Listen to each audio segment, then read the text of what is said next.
नमस्कार। सुनो कहानी कार्यक्रम के संस्करण में आपका स्वागत है। आपको याद होगा थोड़े दिन पहले हमने आपको अभिषेक ओझा की कहानी प्रेम गली अति सांकरी सुनाई थी।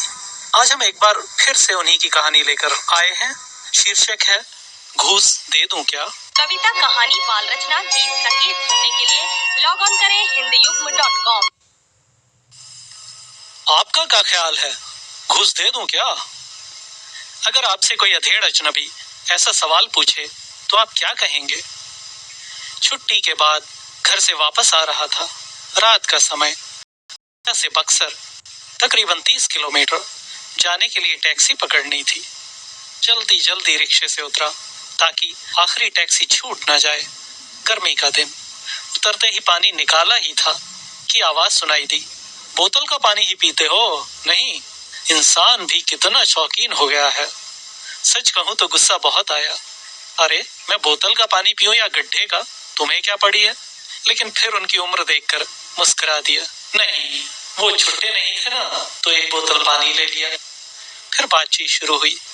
पहले तो पानी का बोतलीकरण और फिर बेचने वालों को गाली, फिर बाद में बाकी बातें। अंकल जी रिटायर्ड फौजी थे और एक साक्षात्कार के लिए पटना जा रहे थे।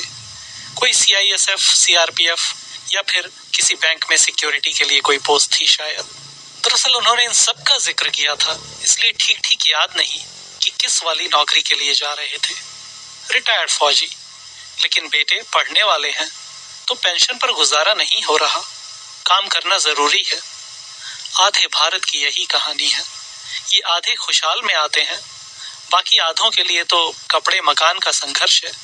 रोटी तो शायद अब सबको मिल जाती है और जो बाकी बचे वो थोड़े आराम की जिंदगी जीते हैं।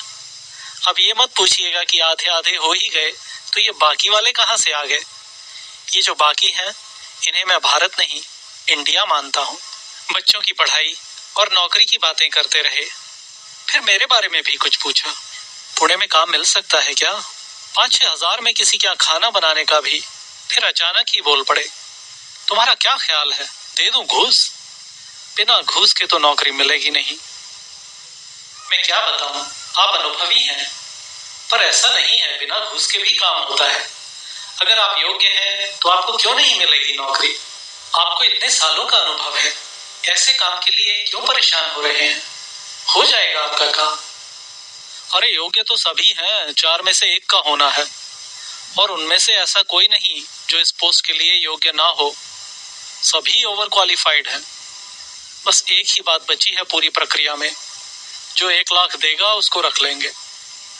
मेरे पास तो साक्षात्कार का लेटर आने से पहले ही दलाल आ गया और वो चैलेंज करके गया था कि पैसे के बिना काम होना संभव नहीं, मैं नहीं दूंगा तो कोई और देगा।